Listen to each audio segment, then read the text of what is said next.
오늘 사회하신 목사님께서 말씀하신 대로 오늘은 이 민수기서 말씀을 통해서 권위를 존중하는 가정의 회복, 이런 제목으로 여러분과 함께 나누고자 합니다. 잭 볼스윅이라는 분이 있어요. 그 아내가 주디 볼스윅인데 이 두 부부가 미국 플러신 학교에서 가정학을 가르치는 이러한 분들입니다. 이분들이 쓴 책이 있어요. 크리스천 가정이라는 책입니다. 이 크리스천 가정이라는 책에서 볼스윅은 이 지상의 모든 가정을 세 가지 유형으로 분류해서 설명을 하고 있습니다. 그런데 아주 흥미로운 것은 세 가지 유형으로 나누는 그 기준이 뭐냐면 권위라는 것입니다. 여러분 도표에서 한번 보시겠습니다. 이 도표에서 보시는 바와 같이 세상의 모든 가정은 세 가지 유형입니다.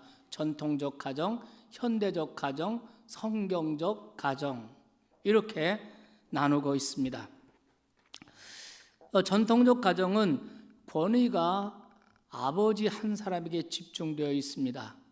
그래서 이런 가정의 특성은 질서가 아주 분명하게 이루어지죠. 그러나 그런 반면에 가정의 구성원들, 가족들은 자유가 희생되어야 되고 또한 개성이 약화되는 이런 일들이 생깁니다. 우리 유교 문화권 속에 있던 우리의 전통적 가정들이 다 이런 유형에 속하는 것이죠. 그런가 하면 현대적 가정이 있습니다. 이 현대적 가정은 전통적 가정과는 정반대입니다. 이 현대적 가정의 권위는 부재합니다. 없습니다.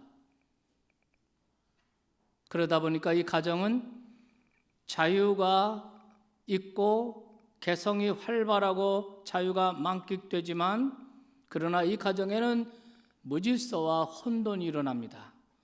권위가 부재함으로 무질서가 생기고 갈등이 일어납니다. 전통적 사회에서 현대 사회로 이양하는 그 과정 속에서 우리가 흔히 볼 수 있는 이런 모습의 유형이라고 생각할 수 있습니다. 그런데 볼스윅은 이 두 가지 극단을 대치하는 건강한 가정의 대안으로 성경적 가정의 모델을 제시합니다. 성경적 가정에서의 권위는 어디에 있습니까? 바로 하나님에게 있습니다. 그래서 하나님이 가정의 권위가 되고 하나님이 가정을 다스리는 그런 가정이라면 거기에는 질서와 자유가 함께 공존하는 아름다움을 보게 될 것이라고 그는 말합니다. 또 이 성경적 가정 안에서 가족들은 하나님의 권위를 존중하기 때문에 하나님이 세우신 부모의 권위도 존중하게 되고 그래서 부모를 공경하게 되고 하나님의 권위를 받은 권위로 세워진 부모님들도 그 권위를 하나님의 뜻대로 사용해서 자녀를 노엽게 하는 것이 아니라 자녀를 사랑으로 양육하고 그리고 그렇게 함으로써 이 가정에는 따뜻한 질서 또 절제된 자유를 동시에 경험하는 이런 축복을 누리게 될 것이라고 그는 얘기합니다. 그래서 여기서 중요한 것이 권위예요. 권위를 어디에 두느냐? 권위를 아버지에게, 가장에게 권위를 집중하게 되면 자연히 질서는 설지 모르지만 가족들의 자유는 제한을 받고 희생을 당하는 이런 모습을 우리가 볼 수가 있습니다. 그러나 또한 권위가 부재한다면 어떻게 되겠습니까? 권위가 부재한다면 자유롭고 개방적이 될 수는 있지만 혼돈하고 무질서하고 갈등이 생기게 마련인 것입니다. 그래서 중요한 것은 그 가정의 권위가 어디에 있느냐 하는 것입니다. 여러분의 가정의 권위는 어디에 있습니까? 하나님의 말씀, 하나님께 여러분의 가정의 권위가 있고 또 하나님이 다스리시는 가정이 된다면 거기는 질서와 자유, 따뜻한 질서, 그리고 또 절제된 자유, 이런 것을 함께 누리는 아름다운 가정이 될 줄로 믿습니다. 그러나 여러분, 오늘날 우리가 살고 있는 사회 현실은 어떻습니까?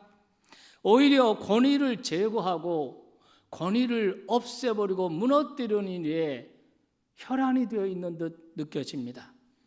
소위 진보주의, 진보적 인생의 트레이드마크는 권위에 대한 비판, 권위에 대한 저항으로 상징되어 있지 않습니까? 그 결과 우리 사회 여러 영역들에 있어서 권위가 무너지고 권위가 부재하게 되니까 모든 사회 영역들에 갈등이 일어나고 혼돈이 일어나고 무질서가 일어나는 것을 우리가 경험하고 있는 것이 안타까운 오늘의 현실이 아닐까 생각합니다. 그러나 오늘 아침 저와 여러분이 분명히 기억할 것이 있습니다. 권위주의는 비성경적이지만 권위는 성경적이라는 사실입니다. 오늘 우리 사회의 문제는 권위주의를 배격한 나머지 일체의 모든 권위까지 부정하는 자리까지 나아가고 있다는 것입니다. 오늘 본문 민수기 20장에는 권위에 대한 3가지 거역 사건을 기록하고 있습니다. 그리고 권위에 대한 거역 사건의 결과에 대해서 증언하고 있습니다. 결론부터 말씀드리면 권위에 대한 거역의 결과로 모세의 형제들, 즉 미리암과 아론이 또 모세 자신조차도 권위에 대한 거역 때문에 꿈에도 그리던 약속의 땅에 들어가지 못하게 되었다는 사실입니다. 그래서 오늘 저는 5월 가정의 달을 맞이해서 우리는 그들의 권위에 대한 거역의 진상 그리고 그 결과를 살펴봄으로써 권위를 존중하는 가정의 회복, 그런 삶의 회복이 우리 모두에게, 우리 사회에, 우리 가정들에게 일어나기를 간절히 소망합니다. 거역의 진상 3가지. 첫째는 미리암과 아론의 거역 사건입니다. 그것은 민수기 12장에 기록되어 있습니다. 12장 1절에 보면 모세가 구수 여자를 취하였는데 미리암과 아론이 그 일로 인하여서 모세를 비방하니라 이렇게 되어 있습니다. 구수는 전통적으로 에티오피아를 가리킵니다. 모세가 구수 여인과 결혼한 것입니다. 말하자면 국제 결혼을 한 것이죠. 모세가 처음 결혼한 여인은 누굽니까? 미디안 제사장의 딸 십보라였습니다. 그런데 지금 구수 여자를 취하였다고 했습니다. 첩을 얻었다 이런 얘기가 아니고 많은 구약학자들은 모세가 상처를 해서 아내가 세상을 떠나서 나중에 이 구수 여자와 재혼을 한 것이 오늘의 본문 상황이라고 그렇게 보고 있습니다. 그런데 모세의 누이 미리암이 그리고 모세의 형인 아론이 이 결혼을 인정하지 못하겠다고 나선 것입니다. 아마 그들에게는 검은 피부의 여인을 용납할 수 없었던, 아마도 일종의 인종차별, 인종편견 이런 것이 있었던 것 같습니다. 그래서 미리암은 모세를 향해서, 자기 동생이잖아요, 모세를 향해서 왜 꼭 구수 여자냐, 왜 꼭 그 여자와 결혼을 했느냐 하고 항의했습니다. 그리고 모세는 이렇게 대답했을 것입니다. 하나님께 기도하고 하나님의 응답을 받아서 한 결혼이라고 이야기했을 것입니다. 그러자 이 미리암과 아론이 모세를 향해서 이렇게 말합니다. 2절 말씀에 보면은 그들이 이르되 여호와께서 모세와 말씀하냐? 우리와는 말씀하지 않냐? 이렇게 얘기를 합니다. 그런데 하나님이 그 말을 들으셨더라 이렇게 기록되어 있습니다. 여러분, 이 말이 무슨 뜻이겠습니까? 기도하고 하나님이 응답하시고 하나님의 음성을 듣고 한 결혼이다 이렇게 모세가 말했을 때, 당신하고만 하나님이 말씀하십니까? 우리하고는 하나님 말씀하지 않는 줄 아세요? 이런 뜻이죠. 이렇게 말하는 모습은 어떤 모습이겠습니까? 모세의 영적 권위, 모세의 리더십을 인정하지 못하겠다는 얘기입니다. 당신이나 나나 다른 것이 없다는 그런 얘기 아니겠습니까? 이것은 결국 모세를 지도자로 세우신 하나님의 권위에 도전하는 심각한 사건이 되었던 것입니다. 그래서 성경 기자는 말합니다. 여호와께서 이 거역의 말을 들으셨더라. 그리고 결과적으로 어떻게 되었습니까? 미리암의 하얀 피부에 무시무시한 나병이 발병하게 되었습니다. 검은 피부를 경멸하고 인종편견을 가진 미리암을 주께서는 그 피부의 징계를 내리신 거죠. 그러나 인종차별보다 더 무서운 심각한 것이 있었습니다. 그것은 뭐냐면 하나님이 세우신 영적 권위, 영적 리더인 모세의 권위를 거역했다는 것입니다. 그리고 그것은 그를 세우신 하나님의 권위를 거역하는 것으로 하나님은 보신 것이죠. 그래서 하나님께서는 그 부분에 대해서 아주 매우 엄격하게 징계를 하신 것입니다. 비록 육신적으로는 형제지만, 비록 동생이지만, 그러나 모세는 자기 동생 이전에 하나님이 세우신 자기 백성들을 가나안 땅까지 인도해야 하는 하나님이 세우신 지도자였던 것입니다. 그러니까 모세는 하나님이 세우신 권위요 리더였습니다. 그런데 이러한 지엽적이고 이러한 비본질적인 문제로 모세를 흠집내는 것, 하나님은 그대로 방관하실 수 없으셨습니다. 그래서 하나님께서는 미리암의 비난을 하나님이 세우신 권위에 대한 거역이요 불순종으로 보셨습니다. 오늘 우리가 20장 말씀 본문으로 삼았죠. 20장 10절 1절 말씀에 보면은 이렇게 되어 있죠.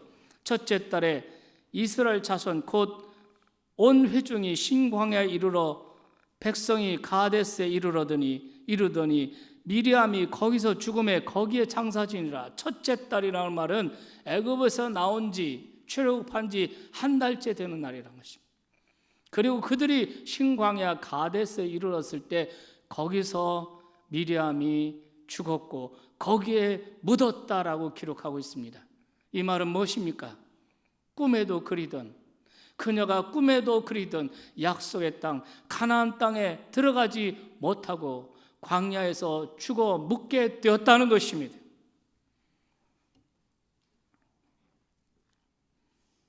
여러분 꼭 기억하십시오. 권위에 대한 거역은 결국 자신의 꿈, 자신의 인생을 무너뜨릴 수 있다는 것을 잊지 말아야 할 줄로 믿습니다. 두 번째는 모세의 거역입니다. 모세 또한 자신의 인생의 궁극적인 권위이신 하나님을 거역하는 가슴 아픈 역사가 발생하게 됩니다. 그것이 바로 오늘 본문의 사건인데요. 이 본문의 사건을 소위 무리바 사건이라고 말합니다. 오늘 본문을 이해하는 열쇠는 8절에 있습니다. 8절을 함께 읽어보시겠습니다. 다 같이 큰 소리 읽겠습니다. 지팡이를 가지고 내 형 아론과 함께 회중을 모으고 그들의 목전에서 너희는 반석을 명령하여 물을 내게 하라. 내가 그 반석이 물을 내게 하여 회중과 그들의 짐승에게 마시게 할지니라. 여기서 우리가 주목할 것은 하나님께서 모세에게 반석을 향해 명령을 내려서 물을 내게 하라고 말씀하셨습니다. 그렇지만 모세는 어떻게 합니까?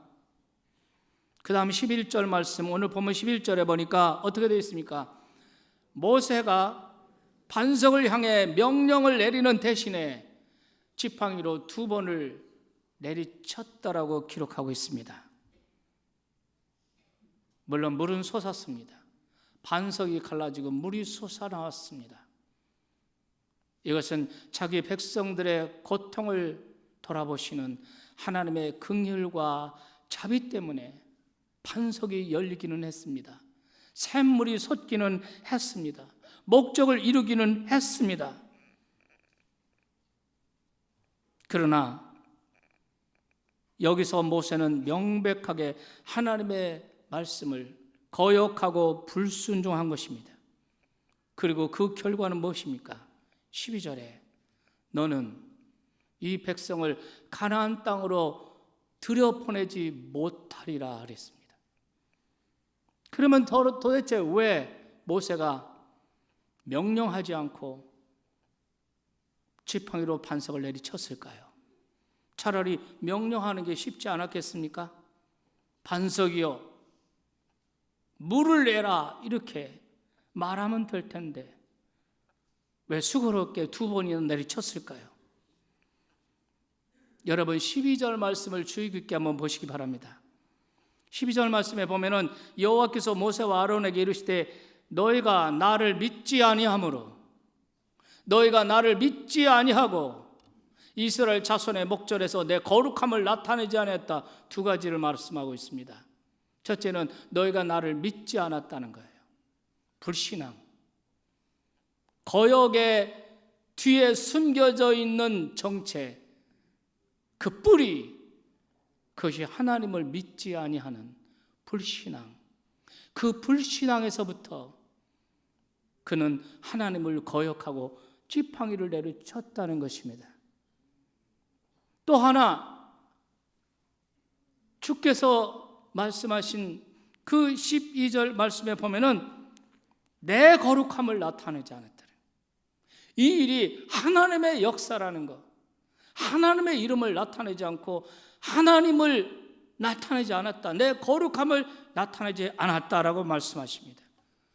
그래서 여러분 10절 말씀을 다시 보시겠습니다. 10절 말씀에 보시면 모세와 아론이 회중을 그 반석 앞에 모으고 모세가 그들에게 이르되 반역한 너희여 들으라. 우리가 너희를 위하여 이 반석에서 물을 내랴 이렇게 말합니다. 우리가 이렇게 말합니다. 우리가 너희를 위해서 물을 내랴. 누가 물을 낸다고 했습니까? 우리가, 모세와 아론, 우리가 이렇게 말하고 있습니다. 광야에서 수많은 기적 사건이 전적으로 하나님의 역사였다는 것을 벌써 잊은 것입니다. 그래서 우리가 한 것으로 착각한 것이죠. 그래서 내가 한다, 우리가 한다 하고 지팡이를 내리치는 순간 하나님은 고통당하는 자기 백성들을 긍휼히 여기심으로 반석을 열기는 하셨지만, 물을 내기는 하셨지만, 그렇지만 모세와 아론의 불신앙은 간과할 수가 없으셨던 것입니다. 하나님을 드러내지 않고 자신을 드러내는 것이죠. 오늘 이런 모습으로 일하고 이런 인생을 살아가는 사람이 오늘 또 얼마나 많습니까? 마땅히 주님을 드러내야 되는데, 하나님의 거룩하심을 드러내야 되는데 나의 의로움을 드러내고 나의 선행을 드러내는 이런 불신앙, 하나님이 하시는 것을 잊어버리고 내가 하는 것처럼 우리가 너에게 물을 내랴, 우리가 한다, 내가 한다, 이런 불신앙, 이것이 하나님 권위에 도전하는 불신앙의 그 뿌리가 바로 이 불신앙인 것입니다. 그렇습니다. 그래서 오늘 이 성경에 뭐라고 그랬습니까? 13절에 보면 하나님과 다투고 거역한 그곳을 무리바라고 명명하였습니다. 무리바는 다툼이라는 뜻입니다. 여러분, 오늘 무리바 사건에서 우리가 결심해야 될 것이 있습니다. 하나님과 다투지 말자. 거역의 심각성을 잊지 말자. 믿습니까? 어떤 상황에서도 여러분과 제가 결심할 것은 하나님을 믿고 순종하는 것입니다. 셋째는 우리의 거역입니다. 지금까지 우리는 미리암의 거역, 모세와 아론의 거역에 대해 살펴봤습니다. 그러나 이제 생각할 더 중요한 일은 우리들 자신의 거역이 아닐까 생각합니다. 오늘 우리 중에도 오늘의 무리바 샘터에 모여 앉아 하나님이 세우신 권위에 대해서 원망하고 불평하고 비방하는 이런 모습은 있지 않습니까? 하나님께 세우신 국가의 지도자들 향해서 그들을 위해서 기도하기보다 불평하고 비방하고, 또한 영적 지도자를 향해서, 그리고 하나님이 세우신 부모님들을 향해서 원망하고 불평하고 거역하는 이런 모습은 여러분에게는 없습니까?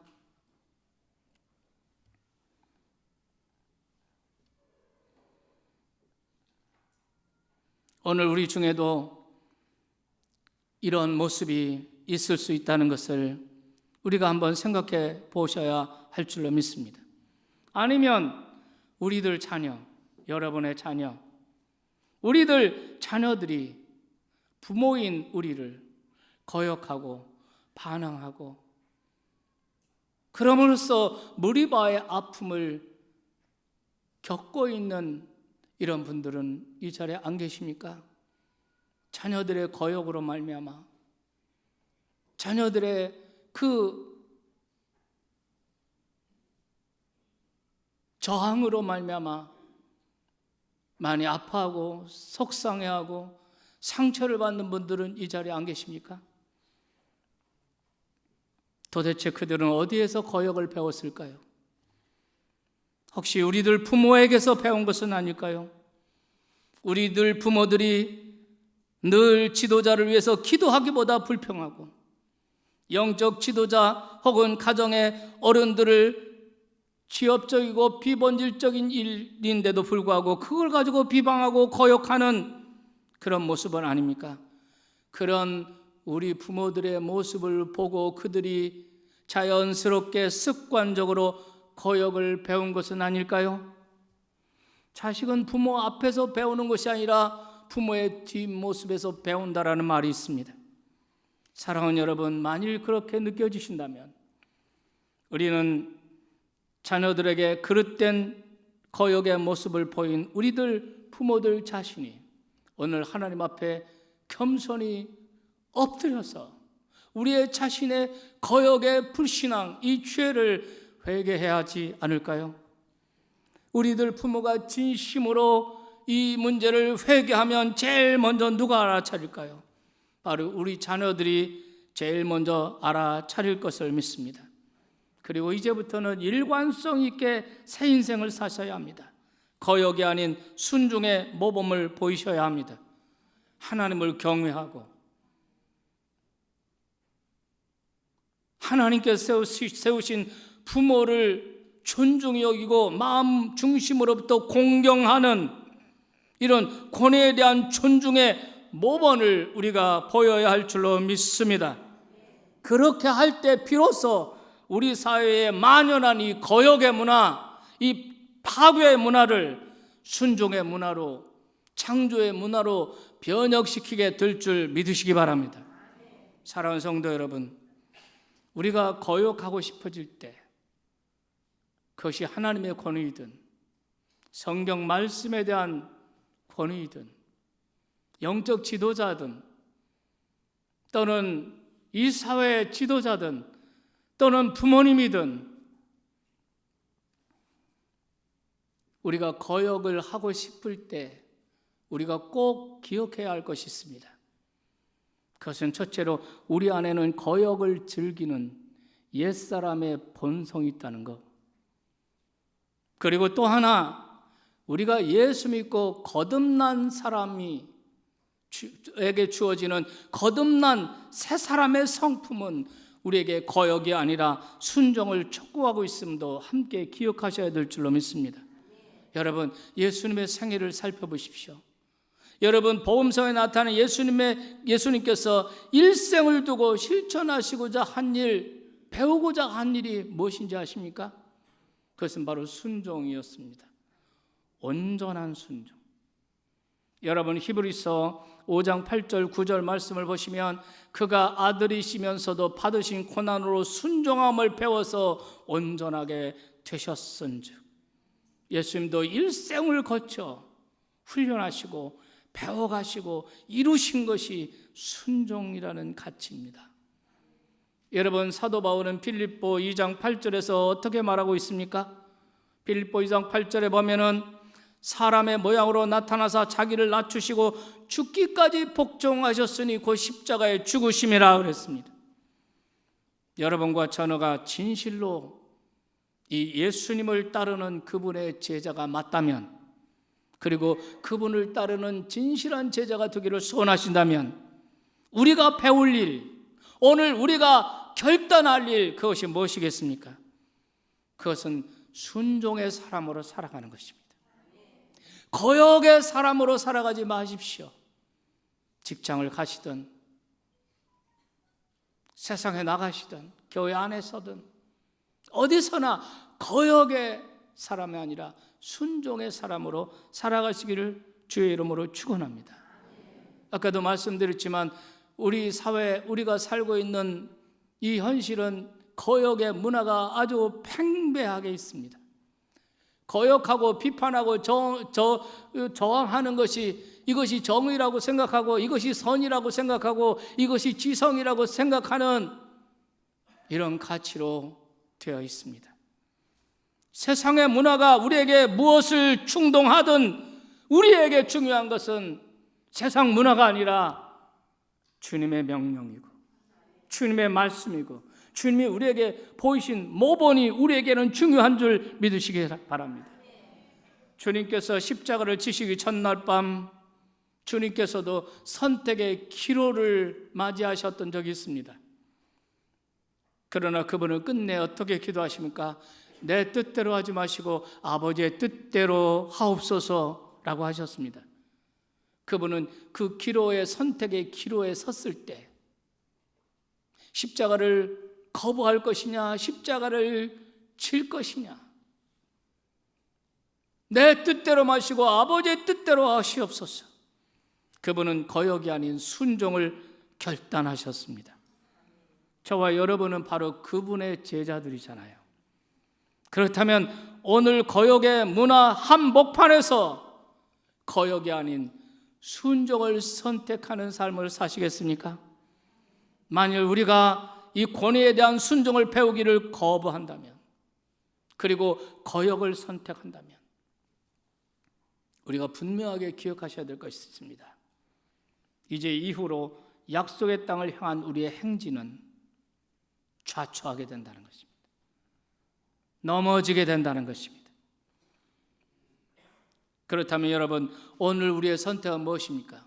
순종의 사람으로 사는 것입니까? 거역의 사람으로 사는 것입니까? 여러분, 오늘의 현실을 어떤 모습으로 살아가십니까? 여러분은 거역의 사람입니까? 순종의 사람입니까? 여러분은 거역의 문화 한복판에서 그 문화를 받아들이고 그 문화 속에서 거역의 영을 가지고 살아가는 사람들입니까? 아니면 거역의 문화 한복판에서 순종의 문화, 창조의 문화를 꽃피우는 그리스도의 제자들이십니까? 오늘 2019년 어버이 주일에 권위를 존중하는 가정의 회복, 삶의 회복에 대해서 여러분과 함께 말씀드렸습니다.